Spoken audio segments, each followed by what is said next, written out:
एक समय की बात है। एक जंगल में एक चींटी और एक टिड्डा रहता था।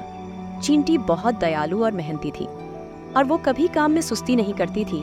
जो उसका काम रहता था वो वक्त के साथ करती थी। और दूसरी जगह एक टिड्डा, जो कि आलसी और मस्तीखोर था। दिन भर वो खेतों में गाना गाता और खेल कूद में लगा रहता। एक समय गर्मी का दिन आया और एक सुबह टिड्डा गर्मी के दिनों में घास पर खेल रहा था और वो बहुत खुश था और खुशी में गाना गा रहा था और नाच रहा था और जीवन का आनंद उठा रहा था। एक तरफ टिड्डा अपनी मस्ती में मस्त था तो दूसरी तरफ एक चींटी अनाज का एक दाना अपनी पीठ पर लेकर अपने घर ले जा रही थी। जब चींटी टिड्डी के पास से गुजरी तो टिड्डी ने चींटी को बुलाया और कहा, प्यारी चींटी, आओ मस्ती करते हैं और मौज करेंगे। तब चींटी ने टिड्डे को मना कर दिया और अपना काम जारी रखा। चींटी पूरे दिन कड़ी मेहनत करती और खेत से अनाज का दाना खेत से घर ले जाती।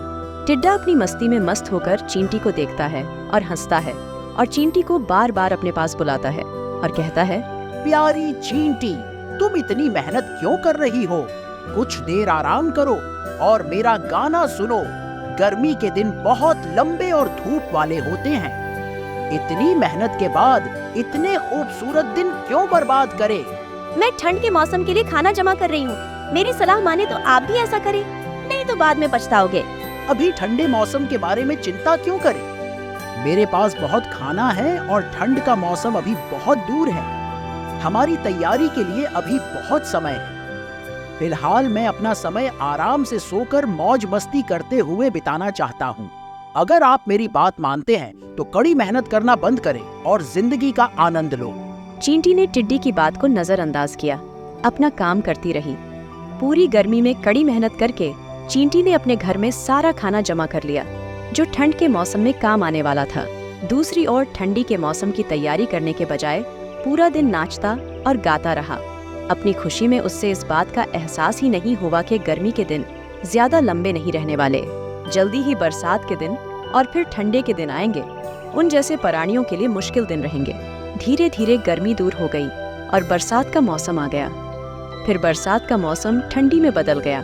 अब आसमान में सूरज बड़ी मुश्किल से नजर आ रही है। दिन छोटे हो गए और रातें लंबी हो गई। कड़ाके की ठंड हो रही थी और बर्फबारी हो रही थी।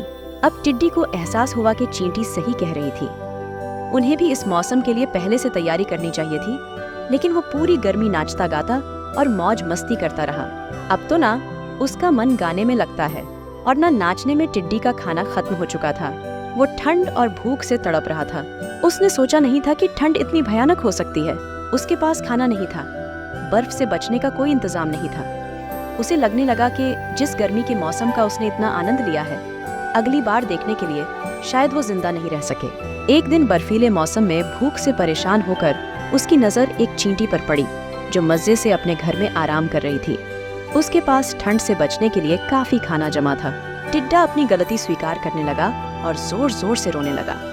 उसे अपना वक्त बर्बाद करने का फल मिला था। बच्चों, इस कहानी से हमें ये सीख मिलती है कि हमें हर काम अपने वक्त पर करना चाहिए।